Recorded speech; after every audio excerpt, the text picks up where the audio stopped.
Baiklah, selamat ketemu kembali dengan materi lanjutan.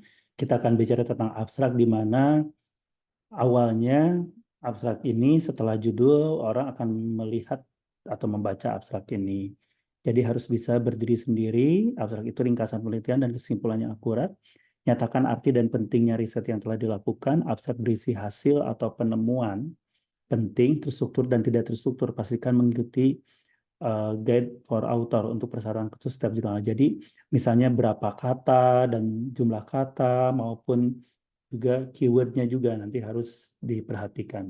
Nah, abstrak yang baik adalah ringkas, sebutkan tujuan dan ruang lingkup penelitian dan investigasinya, jelaskan metode yang digunakan, ringkasan hasilnya, nyatakan kesimpulan utama, hindari singkatan kecuali jika perlu, hindari mencantumkan referensi.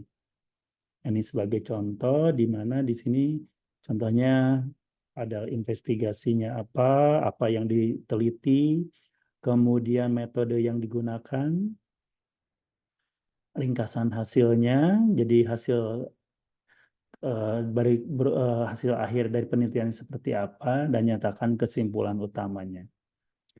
Nah, keyword berkaitan dengan keyword adalah pilih kata kunci yang sesuai untuk tujuan pengindekskan atau sitasi, gunakan kata kunci dan terminologi utama dari literatur dan database, misalnya pakai MES atau PACS, hindari istilah umum.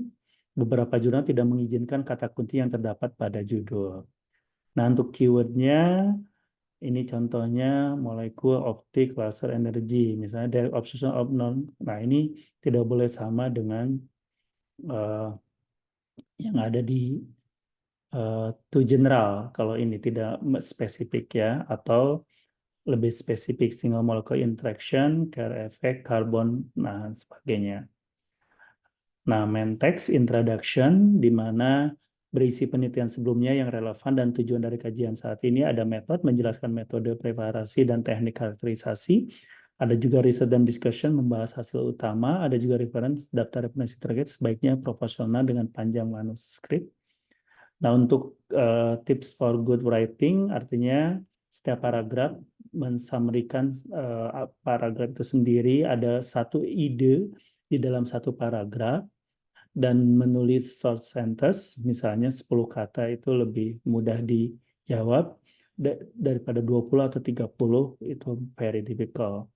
Nah, gunakan kata misalnya antara 4 sampai 6 karakter untuk setiap kata di dalam. Nah, introduction, jawaban pertanyaan ini adalah di introduction. Jadi apa permasalahannya?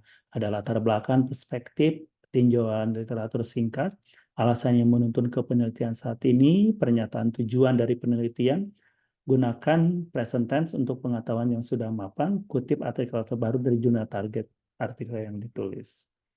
Nah, kemudian berikan informasi latar belakang kajian, jangan menulis tinjauan literatur yang komprehensif, kutip rujuk manuskrip tinjauan literatur yang bisa dibaca oleh pembaca jika mereka menginginkan lebih banyak informasi. Apa dasar dan alasan masalah sehingga perlu diadakan kajian ini, jelaskan bagaimana untuk mengatasi masalah kajian ini, jangan nyatakan hasil dari studi pada bagian ini. Nah, nyatakan tujuan penelitian dengan jelas, nyatakan metode yang akan digunakan untuk mencapai tujuan penelitian, apakah kutipan seimbang, aktual, dan relevan. Nah, ini beberapa tinjauan literatur ringkas. Seperti ini alasan kajian perlu dilakukan, latar belakang untuk memasukkan kajian ke dalam konteks, ini bagaimana mengatasi masalah, tujuan penelitian, dan metode yang akan digunakan. Kaitannya dengan material dan metode adalah jelaskan metode preparasi dan teknik karakterisasinya, metode jelasan dalam bentuk kalimat past tense, jadikan ringkas tapi tetap akurat seperti unit, ukuran, volume, replikasi maupun teknik pengerjaan. Metode baru harus dijelaskan secara rinci agar peneliti lain bisa memproduksi percobaan. Metode yang sudah mapan bisa dijelaskan dengan mensitasi rujukan. Nah, basic prinsipalnya adalah menyediakan informasi dan menjadi sebuah pengetahuan nantinya untuk nanti untuk eksperimen atau untuk penelitiannya, bisa empirical paper, ada material studi, ada metode, teknik, teori yang sudah diaplikasikan, ada case study paper, aplikasi dari metode yang sudah ada, teori maupun tools-nya, kemudian ada special setting di dalam pekerjaan yang sedang dilakukan, metodologi paper, ada material dan detail prosedur untuk eksperimennya, skema, alir maupun analisis kinerja dari sebuah algoritma yang baru, ada juga berupa teori, paper, ada prinsip, konsep maupun model, framework, measure, dan verification-nya. Jadi bisa melihat dari framework-nya. Ini material dan metode berupa material, misalnya ada live teknologi tentang ini live teknologi oleh Galbeh MD misalnya. Atau induction of cell death misalnya, di material ada clear tentang yang digunakan kaitannya dengan beberapa informasi juga tentang light election microscopy maupun statistiknya. Ini sebagai contoh dari beberapa jurnal bisa melalui send direct seperti ini. Nah, hasilnya adalah rangkaian hasil penelitian berdasarkan urutan susunan logis untuk membentuk sebuah cerita. Gunakan subjudul, gunakan kalimat past tense untuk menggambarkan hasilnya. Jika merujuk kepada angka dan tabel, gunakan kalimat present tense. Tunjukkan fakta data, jangan diskusikan hasilnya. Penggunaan tabel dan gambar dalam grafik ini lebih baik.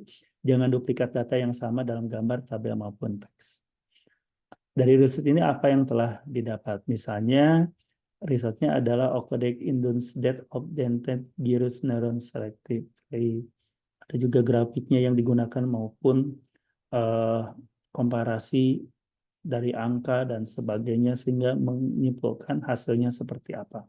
Demikian penjelasannya. Terima kasih. Tetap semangat.